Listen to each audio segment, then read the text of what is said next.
Hey everyone, welcome back to the Mixed Concepts channel. So this is basically a review of the most recent ICC Cricket World Cup League 2 tri-series which USA was a part of.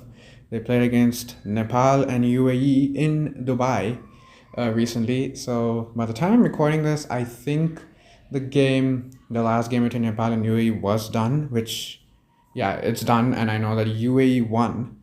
But USA had played their last game of this tri-series a couple of days prior against UAE, which they won really, really well. And overall throughout the series, I mean, USA ended it really good. That's based on the title of the video. They ended 2025 in an excellent note on the field. Off the field, there's still so many issues. I have no idea what's happening there. Hopefully they can get that bankruptcy thing fixed soon or whatever. I'm not going to dive deep into those details because I have no idea regarding the situation with the USA Cricket Board. However, despite the off-the-field issues, on the field, USA performing really well. They performed really well in this tri-series, winning all 4 games, and they even managed to clutch up in the second game against Nepal. That was the one game which seemed like they had the most chance of losing, but they had a bit of luck on their side, and they were able to make good use of it at the end. I mean, looking at all the 4 games which USA played, first game against Nepal, they batted first. They made 262 for 6. Not a bad score. Could have made a little more, maybe. They started off pretty slow, but I guess it makes sense considering the pitch wasn't that easy for batting in the first innings. I didn't see many of the games, if any, considering the timings were not on my side. They started late at night, and by the time it's early morning, it's almost done. So the timings were not suitable for me to watch the game. Anyway, I thought, speaking of the first game, right, Smith Patel, he made 75. He was good in that game. Andres House, he again got off a really low score. Monank Patel, he scored some runs. Of course, it's Milind Kumar, though. He's the one who made 70 not out, played pretty well. And Harmeet Singh hit a couple of big sixes, to push the score past the 260, which seemed pretty decent because considering the pitch, I mean, based on the highlights I saw, it seemed that, even 250 was a question mark, but they got to 260. And at the end, it became really, really huge because Nepal got all out for 156. Harmeet Singh getting 6 wickets, excellent bowling performance from him. And that was a great first game, winning it by 106 runs. Second game against UAE. UAE did get to 209 after 50 overs. I think letting Harshad Kaushik score 53. And, when they were 180 for 7, letting them get to 210 at the end was a little disappointing. But USA, they still chased it down. But the top order was a little bit of a problem. They were 28 for 3 in real trouble early on when Andres House was out for another low score, and Smith Patel got out for a low score as well. And Makamala, he didn't play that great either. Monank Patel and Milind Kumar, they had a good partnership. They sort of resurrected the innings where Monank Patel got out after making 50.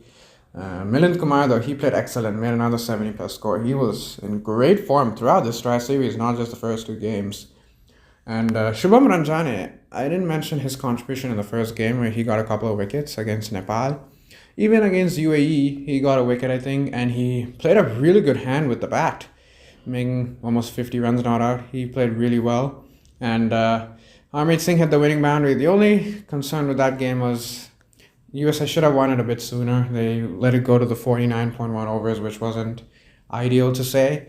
But nonetheless, a victory is a victory, so they made it 2 for 2 there. And then the second time they played Nepal, that was the game which I did say earlier on in this video where USA probably could have lost if few things hadn't gone their way.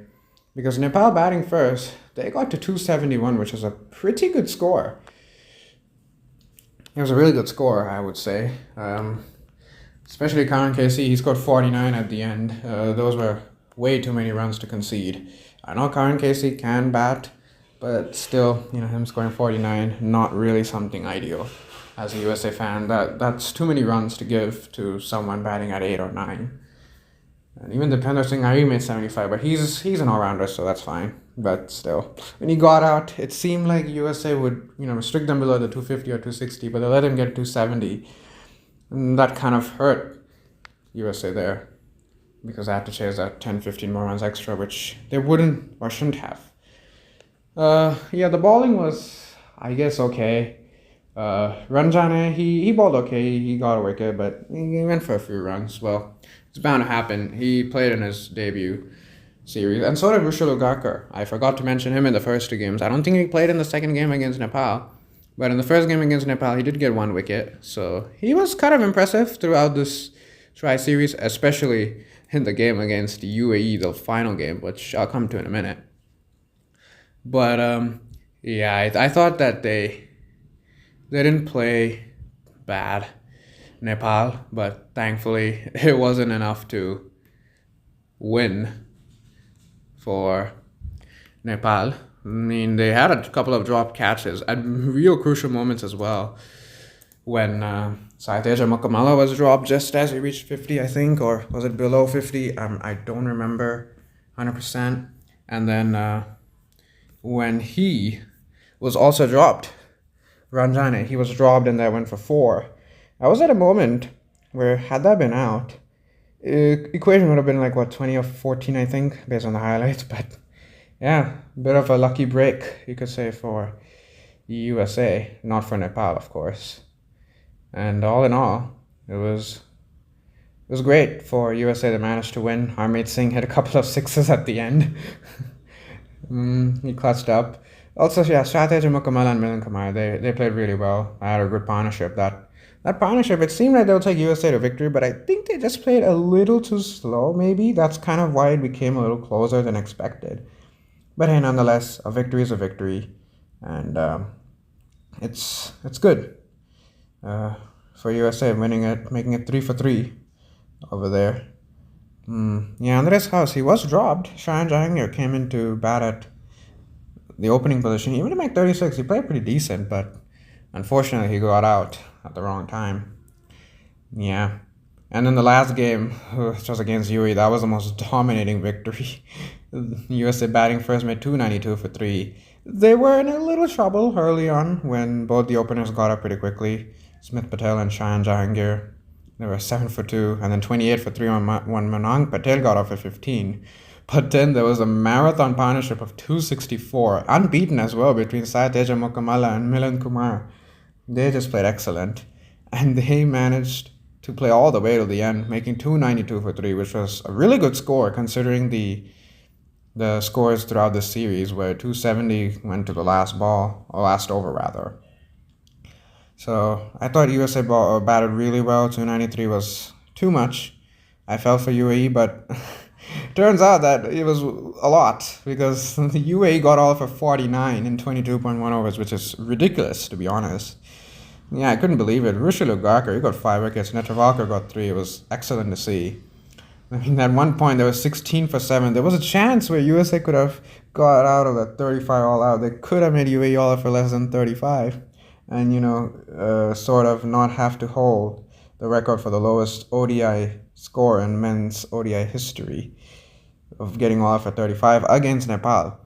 That was like a few years ago, but, still a record that no one wants to hold. USA had the chance to make sure that they could be on the right side, where they're the ones who made the other team all out, but it wasn't to be, but nonetheless, getting a team all out for 49 is just ridiculous.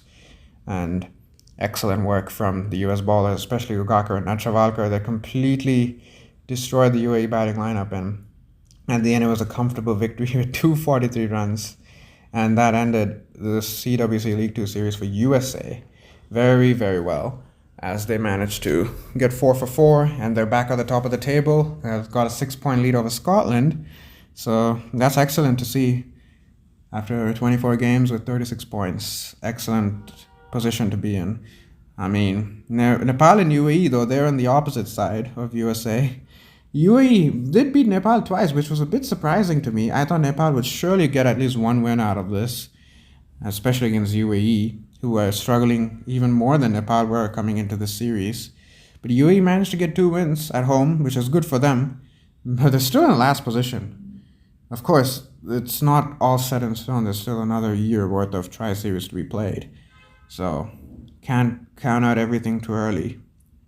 But as of now, yeah, Nepal and UAE, they are not looking good as they're in the bottom two. I thought the two games between Nepal and UAE were probably the two best games. No, actually, the US and Nepal game was pretty good too, in terms of looking at it from a neutral perspective. Yeah, UAE, they just won both the games, chasing down the targets of about 230 to 240 both times. The first time was a bit different, where Alishan Sharafu, he took it on in the power play and pretty much finished the game there, and it was just a matter of time before UAE won. Yeah, Nepal did try and come back into the game, but at the end, it's just that UAE had the upper hand, and Nepal, they were just too far behind to catch up in both games. Even in the second game, when it seemed like it would get a bit difficult for UAE, Mohammad Wasim, he showed his class, and he played a really good innings, and Shadad as well, making 90 something. He played good, and at the end they managed to win. UAE managed to win, so Nepal got 0 out of 4. Pretty poor tour for them, but I mean, sometimes it happens. Yeah, looking at it from a USA fan perspective, very happy with this tour, winning 4 for 4. The team did excellent. Off the field, that's not really my concern. I'm not a part of that US cricket board, so that's nothing for me to deal with. I mean, even though there's no stability off the field, at least on the field, the players, they're playing really well. They managed to get all 8 points from this tour, which was excellent. And I think it's safe to say that these were the last games for USA in 2025, in the calendar year 2025. The next thing for USA players, maybe there might be a few players in the Nepal Premier League. That's going to be starting soon, because they were there last time, so maybe they'll be there again. And I don't think there's any more T20s or any ODIs for USA to play. The next time they'll be playing is next year in 2026 for the T20 World Cup in India and Sri Lanka. So if that's the case, then that'll be the next time I talk about USA. It'll almost be like a T20 World Cup preview video in that case. Of course, all the 20 teams are decided, so could make a genuine preview video. That'll probably be next year. Yeah, I think that's about it to discuss and talk about in this video. If you did watch this video until the end, thank you so much for listening to me just talk about this tri-series and maybe a video to come in the future. Well, but in terms of gaming videos, I'll still need a little more time for recovery, and also, there's a bit of personal commitments to commit to, so I don't know when I'll post another gaming video. I hope to post one by the end of this year, hopefully, to get back on track with the YouTube channel. But that'll be it for this video with the USA cricket. Next time will probably be next year when I talk about it, and as I mentioned just a couple minutes back with the T20 World Cup preview. But yeah, until that video, that'll be it for now. Thank you for watching, and please do subscribe to the channel and like the video if you did like it. And until the next video, bye.